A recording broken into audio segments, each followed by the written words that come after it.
Hello viewers, welcome to let's highlights. তোমরা সবাই কেমন আছো? আশা করছি তোমরা সবাই ভালো আছো।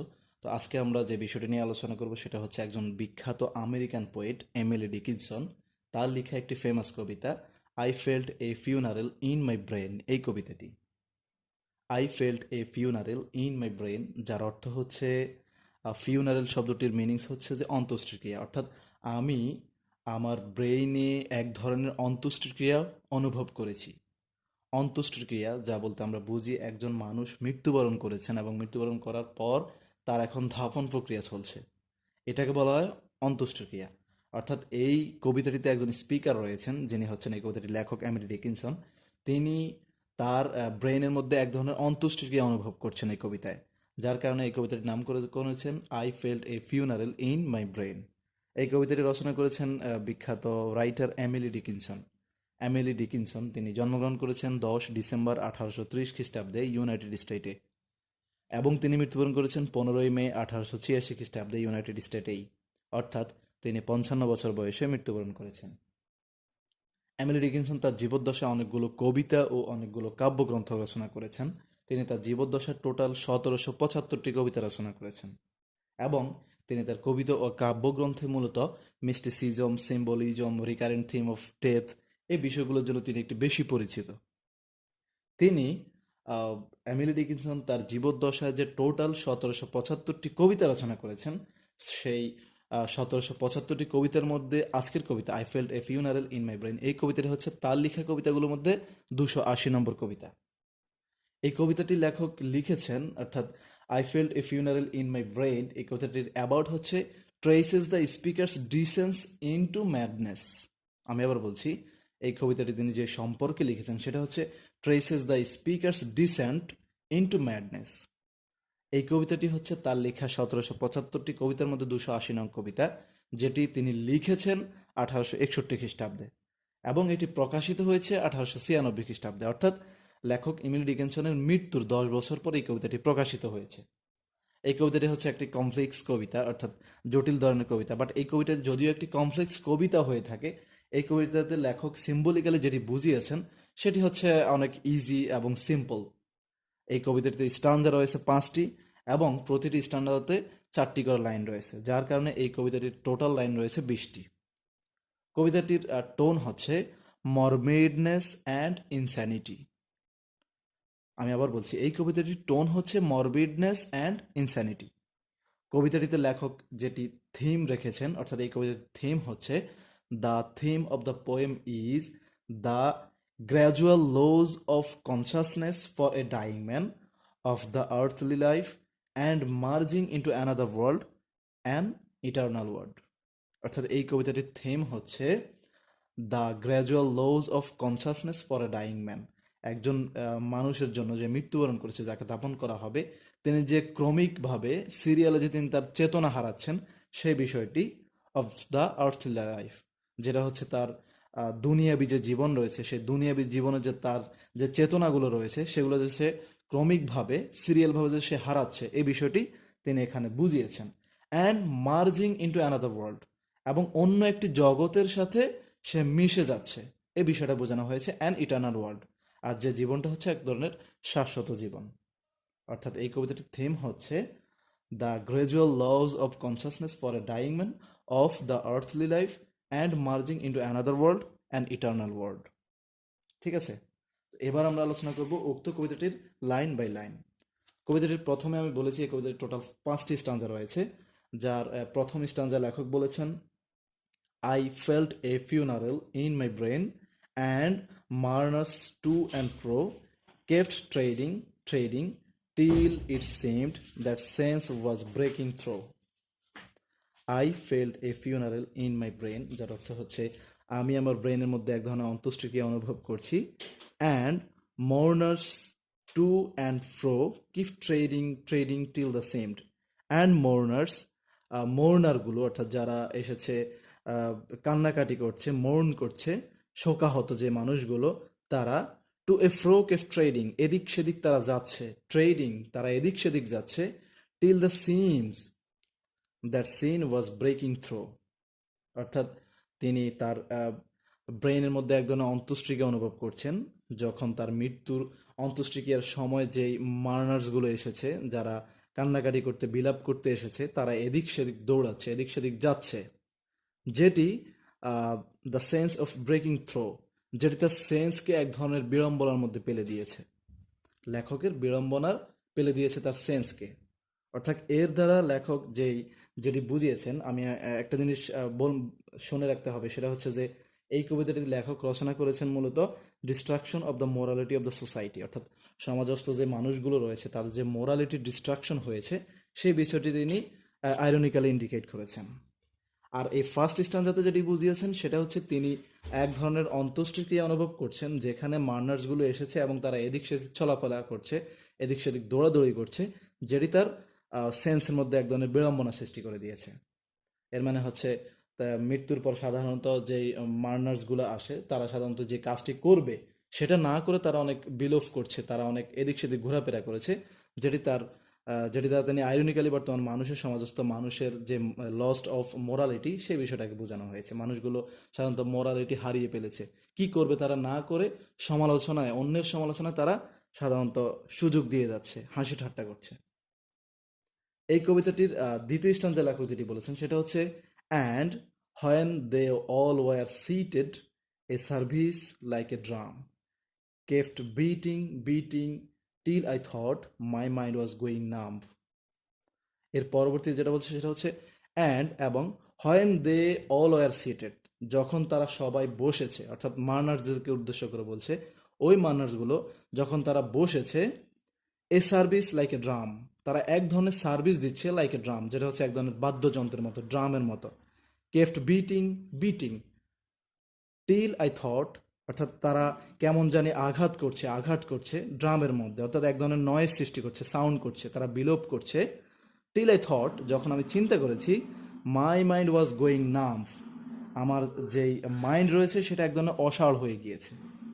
অর্থাৎ দ্বিতীয় স্ট্যান্জাতে লেখক যেটা বুঝিয়েছেন সেটা হচ্ছে যে যখন ওই মার্নার্সগুলো বসেছিল, তারা এক ধরনের সার্ভিস দিচ্ছে, এক ধরনের বিলোপ করছে, কান্নাকাটি করছে লাইক এ ড্রাম, মনে হচ্ছে যে তারা এক ধরনের বাদ্যযন্ত্র বাজাচ্ছে, এবং সেই ড্রামের মধ্যে তারা আঘাত করছে, অনেক বেশি সাউন্ড করছে, যেটা আমার মাইন্ডকে নাম্ব করে দিয়েছে, অসাড় করে দিয়েছে। এটাও এই স্টানজা দ্বারাও লেখক সাধারণত আইরনিক্যালি যেটি বুঝিয়েছেন সেটা হচ্ছে যে যেই মার্নার্সগুলো রয়েছে তারা যে কান্নাকাটি করছে এবং অনেক বেশি নয়েজিং সৃষ্টি করেছে, বাট তারা যেটা করার প্রয়োজন সেটা না করে তারা অহেতুক কাজ করছে। এর দ্বারা লেখক সাধারণত all the society of world, অর্থাৎ পুরা বিশ্বের যে মানুষগুলো রয়েছে তাদের যে মোরালিটি হারিয়ে গেছে সেই বিষয়টি ইঙ্গিত করছেন। তারা সবাই মোরালিটির কথা বলছে, তারা সবাই কিভাবে সমাজকে এগিয়ে নিতে হবে সেসব বিষয়গুলো তারা বলছে, বাট তারা নিজেরা করছে না। এই বিষয়টা তিনি আইরনিক্যালি তিনি বুঝাচ্ছেন। এই কবিতাটির তৃতীয় স্ট্যান্জাতে লেখক যেটি বলছেন সেটা হচ্ছে, and then I heard them lift a box and creak across my soul with those same boots of land again তাই space began to toll. And then I hear them lift a box and creak, এবং আমি এরপর শুনছি তারা এক ধরনের বক্সকে তারা lift করছে, উত্তোলন করছে, অ্যান্ড ক্র্যাক, এবং ক্র্যাককে উত্তোলন করছে অ্যাক্রস মাই সোল, যেটা হচ্ছে আমার সোলের চতুর্পাশে, অর্থাৎ আমার আত্মার চতুর্পাশ দিয়ে আমি শুনছি তারা এক ধরনের লিফট বক্সকে তারা উত্তোলন করছে, অ্যান্ড ক্র্যাককে উত্তোলন করছে। অর্থাৎ তারা আমার যে শবদেহ রয়েছে, আমার যে মৃতদেহ রয়েছে, যে খাটে আমার যে বক্সে আমার মৃতদেহটি রাখা আছে, তারা সেই বক্সকে উত্তোলন করেছে, ঠিক আছে, যেটা হচ্ছে আমার সোলের চতুর্পাশে। With those same boot of land again the space began a toll, অর্থাৎ যে মানুষগুলো আমার বক্সটি, আমার যেই আমার আমার মৃত যে লাশের যে বক্সটি রয়েছে, তারা যে বক্সটি তারা লিফট করতে উত্তোলন করেছে, সেই মানুষগুলো কেমন জানি সীসার জুতা পরে আছে, শক্ত শক্ত অনেক বড় বড় জুতা পরে তারা আছে, ঠিক আছে। Again then space began to toll. এখানে অর্থাৎ যেটা বোঝানো হয়েছিল টল দ্বারা, টল শব্দটির অর্থ হচ্ছে ঘণ্টাধ্বনি, অর্থাৎ তাদের এই সীসার মতো যে জুতা রয়েছে বড় বড়, সেটার সাউন্ডটা এক ধরনের ঘণ্টাধ্বনি বাজাচ্ছে। অর্থাৎ এই তৃতীয় স্ট্যান্জাতে লেখক যেটি বুঝিয়েছেন সেটা হচ্ছে গির্জায় সাধারণত যেই ধ্বনি বাজানো হয়, বা আমাদের মুসলিমদের 5 ওয়াক্ত নামাজের সময় মসজিদে যখন 5 বার আজান দেওয়া হয় সেই ঘণ্টাধ্বনি বেজেই যাচ্ছে, বাট আমরা এই ঘণ্টাধ্বনি বাজানোর পরে যে আমাদেরকে আজানে কিংবা আমাদেরকে গির্জায় যে এই ঘণ্টাধ্বনি বাজানো হয়, এর দ্বারা আমাদেরকে সাধারণত কল্যাণের জন্য ডাকা হয়। বাট আমরা তো কল্যাণের জন্য কাজ করি না, আমরা তো এটা মাথায় নিই না। আমাদের কানে ঘণ্টাধ্বনি আসে ঠিকই, বাট আমরা এটাকে কার্যে পরিণত করি না। এই বিষয়টা লেখক এখানে সিম্বলিক্যালি বুঝিয়েছেন। এর পরের স্ট্যান্জাতে লেখক যেটি বুঝিয়েছেন, চতুর্থ স্ট্যান্জা, সেটি হচ্ছে as all the heavens were a bell and being but an ear and I and silence some strange race right solitary here. As all the heavens were a bell, অর্থাৎ সবগুলো স্বর্গ যেন বেল বাজাচ্ছে, ঘণ্টাধ্বনি দিচ্ছে, and being, এবং সেটাই হচ্ছে, but an air, but আমাদের কানে বাজছে না। অর্থাৎ সবগুলো ঘণ্টাধ্বনি যেন আমাদের কানে এসেছে এবং সবগুলো ঘণ্টাধ্বনি যেন বাজছে, বাট আমরা সেটাকে আমলে নিই না, আমরা সেটাকে কার্যে পরিণত করি না। অ্যান্ড আই, এবং আমি, অ্যান্ড সাইলেন্স, এবং আমি নীরবে, সাম স্ট্রেঞ্জ রেস, এক ধরনের অদ্ভুত দৌড় প্রতিযোগিতায় নেমেছি। অর্থাৎ এইসব দেখে, এসব শুনে আমি তো হচ্ছি অন্ত্যেষ্টিক্রিয়ায় আছি এখন, যে আমি এসব শুনছি, দেখছি, বাট র্যাক্ট সলিটারি হেয়ার, অর্থাৎ আমি হেরে গিয়েছি, আমি একাকিত্বে আছি। অর্থাৎ এর দ্বারা চতুর্থ স্ট্যান্জা লেখক যেটি বুঝেছেন সেটা হচ্ছে যে ধর্মীয় যে গির্জা রয়েছে বা মসজিদ রয়েছে, ধর্মীয় উপাসনালয় থেকে যে আমাদেরকে ঢাকা হয়, আমাদের জন্য যে ঘণ্টাধ্বনি বাজানো হয়, সেটা আমাদের কানে আসছে, ঠিকই বাজছে, কিন্তু আমি যেহেতু এখন অন্ত্যেষ্টিক্রিয়ায় আছি, যার কারণে আমি সেই কল্যাণের জন্য যে ঢাকা হচ্ছে সেটাকে আমি আমলে নিচ্ছি না, আমি নীরবে শুনছি, এবং এই নীরবেই আমি যেন এক অদৃশ্য দৌড়ের মধ্যে আমি যেন প্রতিযোগিতা নেমেছি, কিন্তু আমি হেরে গেছি, আমি একাকী রয়ে গেছি। লেখক তো মূলত অন্ত্যেষ্টিক্রিয়া ছিলেন, যার কারণে তিনি এসব শুনেও কিন্তু তিনি আমলে নিতে পারছেন না, তিনি কাজ করতে পারছেন না, তিনি কল্যাণের জন্য যে ডাক দিয়ে দেওয়া হয়েছিল তিনি সেটা আমলে নিতে পারছেন না, কারণ তিনি অন্ত্যেষ্টিক্রিয়া রয়েছেন, তার সোল এখন নীরবে আছে।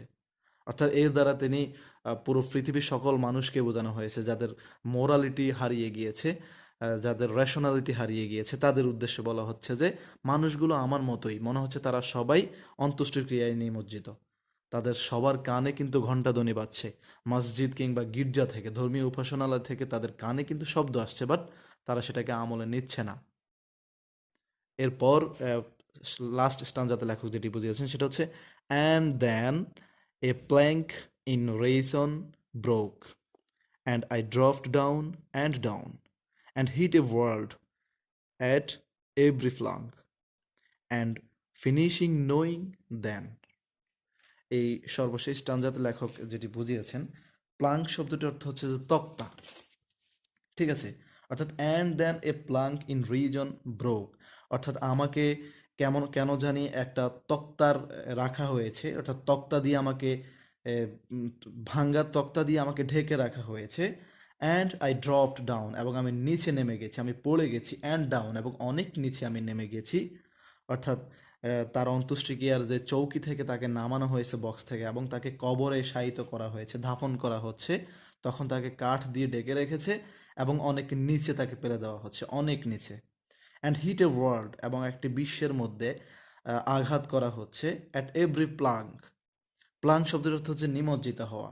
অর্থাৎ এখানে সবাই ওয়ার্ল্ডের মধ্যে আঘাত করছে, মাটিতে আঘাত করছে, অ্যাট এভরি প্লাঙ্ক, এবং সব কিছু যেন নিমজ্জিত হয়ে যাচ্ছে, আমি এবং সকল কাঠ যেন নিমজ্জিত হয়ে যাচ্ছে। অ্যান্ড ফিনিশিং নোয়িং, সব কিছুই জানা শেষ, দেন, দেনের পরে হাইফেন দেওয়া হয়েছে, অর্থাৎ দেনের পরে কি হচ্ছে তিনি আর বলতে পারছেন না।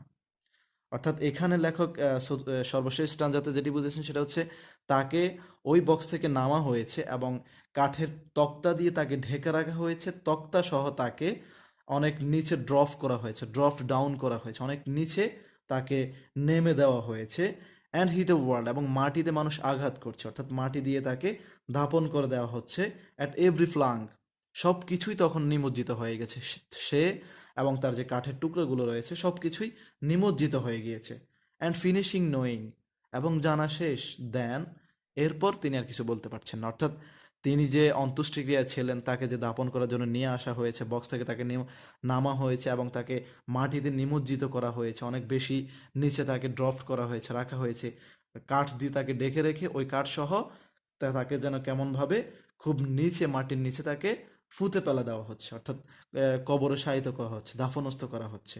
এবং এরপর কি হচ্ছে তিনি আর বলতে পারছেন না, যার কারণে দেন দিয়ে হাইফেন রেখে দিয়েছেন। এরপরেও কিছু হচ্ছে, বাট তিনি বলতে পারছেন না। এর দ্বারা হচ্ছে মানুষগুলো, আইরনিক্যালি তিনি যেটা সিম্বলিক্যাল মিনিং দ্বারা বুঝিয়েছেন সেটা হচ্ছে এর দ্বারা পৃথিবীর সকল মানুষকে বোঝানো হয়েছে যাদের মোরালিটি হারিয়ে গিয়েছে। সেই মানুষগুলো এখন এমন এক চূড়ান্ত পর্যায়ে চলে গেছে মোরালিটি হারাতে হারাতে, তারা এখন নিমজ্জিত হয়ে গেছে। তারা মোরালিটি হারাতে হারাতে সর্বশেষ পর্যায়ে চলে এসেছে। এখন তাদেরকে ধাপন করা হবে। তারপরও আরও কিছু বাকি আছে, অর্থাৎ তাদের শুধরে নেওয়ার অনেক সুযোগ আছে, বাট তারা কিছু করতে পারছে না, তারা কিছু জানতে পারছে না। অর্থাৎ এই কবিতাটিতে লেখক তার নিজের অন্ত্যেষ্টিক্রিয়ার মাধ্যমে, তার নিজের অন্ত্যেষ্টিক্রিয়াকে তিনি এখানে রেফার করে পুরো পুরো পৃথিবীর মানুষ যে তাদের মোরালিটি হারিয়েছে, তারা যে তাদের সবার রেশনালিটি হারিয়েছে, সেই বিষয়টি এখানে বোঝানো হয়েছে। তিনি প্রথম স্ট্যাঞ্জা, দ্বিতীয় স্ট্যাঞ্জা এবং তৃতীয় স্ট্যাঞ্জা সবগুলো স্ট্যাঞ্জাতে তিনি আইরনিক্যালি অনেক কিছু তিনি বুঝিয়েছেন। প্রথম স্ট্যাঞ্জাতে তিনি বুঝিয়েছেন যে তিনি তার অন্ত্যেষ্টিক্রিয়া হচ্ছে, সকল মৌনার্স এসেছে, তারা সবাই অনেক কান্নাকাটি করছে, অনেক দৌড়াদৌড়ি করছে, যেটা তার ব্রেনের মধ্যে আঘাত করছে। দ্বিতীয় স্ট্যাঞ্জার মধ্যে বলা হয়েছে যে তারা সবাই তার পাশে বসেছে এবং তারা এমন সার্ভিস করছে যে এমন ড্রামে তারা আঘাত করছে, অর্থাৎ অনেক বাদ্য বাজাচ্ছে, অনেক নয়েজিং সৃষ্টি করছে, যেটা তার অর্থাৎ তার সেন্সের মধ্যে, তার মাইন্ডের মধ্যে এক ধরনের বিষক্রিয়া সৃষ্টি করে দিয়েছে। এবং তৃতীয় যে স্ট্যাঞ্জা সেটাতে বলা হয়েছে এবং তাকে দেখা হয়েছে যে তার যে লাশ রয়েছে অন্ত্যেষ্টিক্রিয়া, সে লাশটি একটি বক্সে রাখা হয়েছে, সেই বক্সটি অনেক মানুষে সেটাকে অনেক উপরে লিফট করছে, উত্তোলন করছে, এবং সেই মানুষগুলোর পায়ে বুটের আওয়াজ, সেটা হচ্ছে সীসার বুট, অনেক বড় বড় জুতা, সেগুলো আওয়াজ হচ্ছে এবং ওই আওয়াজগুলো কেমন যেন এক ধরনের ঘণ্টাধ্বনি দিচ্ছে।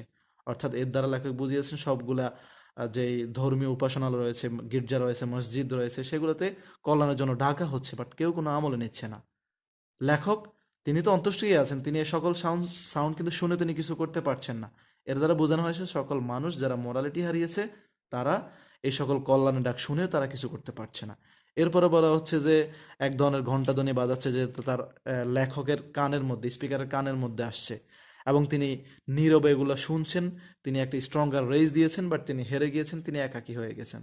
অর্থাৎ এর দ্বারা বোঝানো হচ্ছে সকল মানুষ তাদের কানের মধ্যে এত সুন্দরভাবে কল্যাণের ধ্বনি আসার পরও, মোরালিটির করা আসার পরও তারা কিন্তু সেটাকে আমলে না নিয়ে তারা সাইলেন্স রয়ে গেছে, যার কারণে তারা হেরে গিয়েছে, তারা একাকিত্ব হয়ে রয়েছে। এরপর সর্বশেষ স্ট্যাঞ্জাতে লেখক বুঝিয়েছেন সেটা হচ্ছে তিনি তার যে দাফন হচ্ছে, তার এখন অন্ত্যেষ্টিক্রিয়া হচ্ছে, সেটাকে বোঝাচ্ছেন যে তাকে নামানো হয়েছে, কাঠ দিয়ে তাকে দাফন অনেক নিচে রাখা হয়েছে এবং তাকে দাফন করিয়ে দেওয়া হচ্ছে। এরপরও কিছু হচ্ছে, বাট তিনি বলতে পারছেন না। অর্থাৎ এত কিছুর পরও মোরালিটি হারাতে হারাতে মানুষ এমন এক পর্যায়ে এসেছে, তারা এই সব কিছু জানার পর তারা কিছু করতে পারছে না। এই বিষয়টা তিনি সিম্বলিক্যালি বুঝিয়েছেন। আর এটি হচ্ছে উক্ত কবিতাটি সম্পর্কে আজকের আলোচনা। আশা করছি আজকের আলোচনাটি তোমরা ভালোভাবে বুঝতে পেরেছো। যে কোনো ধরনের প্রশ্ন থাকলে কমেন্ট করে জানাবে, আর ভিডিওটি ভালো লাগলে লাইক করবে, বন্ধুদের সাথে শেয়ার করবে। পরবর্তী তোমার জন্য কোন টপিক দেবো অবশ্যই কমেন্ট করে জানাবে। ধন্যবাদ।